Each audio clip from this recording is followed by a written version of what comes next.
जब अंग्रेजों का गुलाम था ये हमारा भारत, उस समय अमेरिका से एक मिशनरी को भेजा गया। उसको भेजा गया कि जाओ भारत और जाकर के भारत को ईसाई राष्ट्र बनाओ। और वो 21-22 साल का नौजवान था जिसका नाम था सैमुअल इवान स्टॉक। ईसाई राष्ट्र का मिशन देकर के उसको भेजा गया।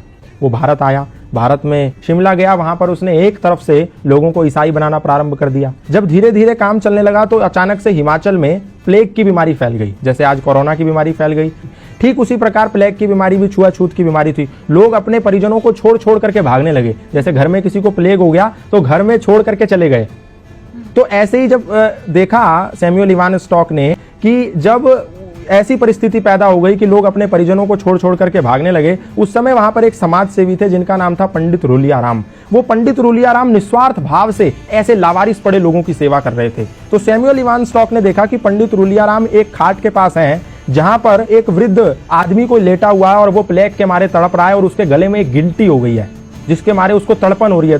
तो पंडित रूलियाराम ने क्या करा, एक कपड़ा लिया, उसकी गर्दन पे रखा और मुंह से उस गिल्टी को निकाल करके उसकी पीड़ा को खत्म कर दिया। उसका मवाद मुंह से निकाला। और जब इस दृश्य को सैमुअल इवान स्टॉक नाम के मिशनरी ने देखा, उसने कहा ये तो सेवा की अत्यंत पराकाष्ठा है, सेवा की उत्कृष्टता है। मैं जो सेवा के नाम पर लोगों को ईसाई बना रहा हूं, ये तो फरेब है, ये तो धोखा है, ये तो फ्रॉडगिरी है, ये तो षड्यंत्र है और ये तो निस्वार्थ सेवा है जहां इनको कुछ नहीं मिलना। ये मर भी सकते हैं, छूने पे लोग मर जा रहे हैं और ये उनकी ऐसी सेवा कर रहा है। उस समय सैमुअल इवान स्टॉक का हृदय परिवर्तन हो गया। तो उनने पंडित रूलियाराम से कहा, सैमुअल इवान स्टॉक ने, कि ये क्या सिद्धांत है, कौन से ऐसे सिद्धांत हैं जिसके चलते आपके अंदर इतनी तन्मयता, इतनी तल्लीनता है लोगों की समाज की सेवा के प्रति। तो पंडित रूलियाराम ने कहा, ये सनातन धर्म के सार्वभौमिक सिद्धांत हैं जो हमें मानवतावाद का उपदेश देते हैं और मैं वही कर रहा हूं। संगच्छध्वम संवदध्वम संवो मनांसि जानताम सर्वे भवन्तु सुखिनः सर्वे सन्तु निरामया के सिद्धांतों को पालन कर रहा हूं। तो सैमुअल इवान स्टॉक ने कहा, मैं भी ये सनातन धर्म के सिद्धांत जानना चाहता हूं।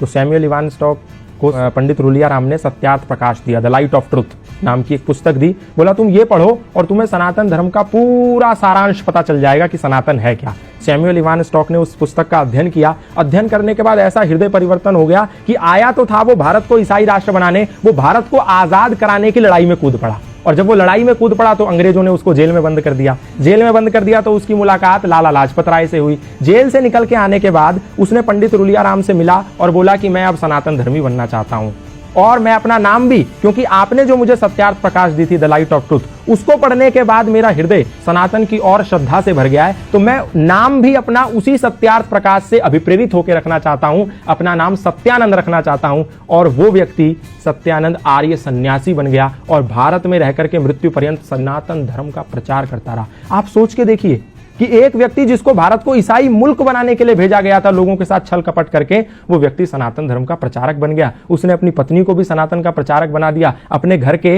एक कोने में यज्ञशाला खोल दी। आज भी हिमाचल प्रदेश में जाएंगे तो वो यज्ञशाला विद्यमान है। वहां उपनिषदों के मंत्र उकेरे हुए हैं उस यज्ञशाला में। उसके घर में आज भी वो भगवत गीता के श्लोक लिखे हुए हैं। तो ये प्रमाण है कि सनातन को कभी ना उस समय, ना आज, ना आने वाले समय में कभी भी लोगों पर थोपा नहीं गया। ना तो तलवार के जोर पे, ना भय और लालच और षड्यंत्र के जोर पे। सनातन से लोग आए और प्रभावित हो गए। फादर कैमिल बुल के ईसाई मिशनरी थे, आए, रामायण से प्रभावित हो गए, सनातन धर्म का प्रचार करने लगे। बाहर से लूसी गेस्ट आई, सनातन धर्म से प्रभावित हो गई, भारत में गुरुकुल खोल दिया।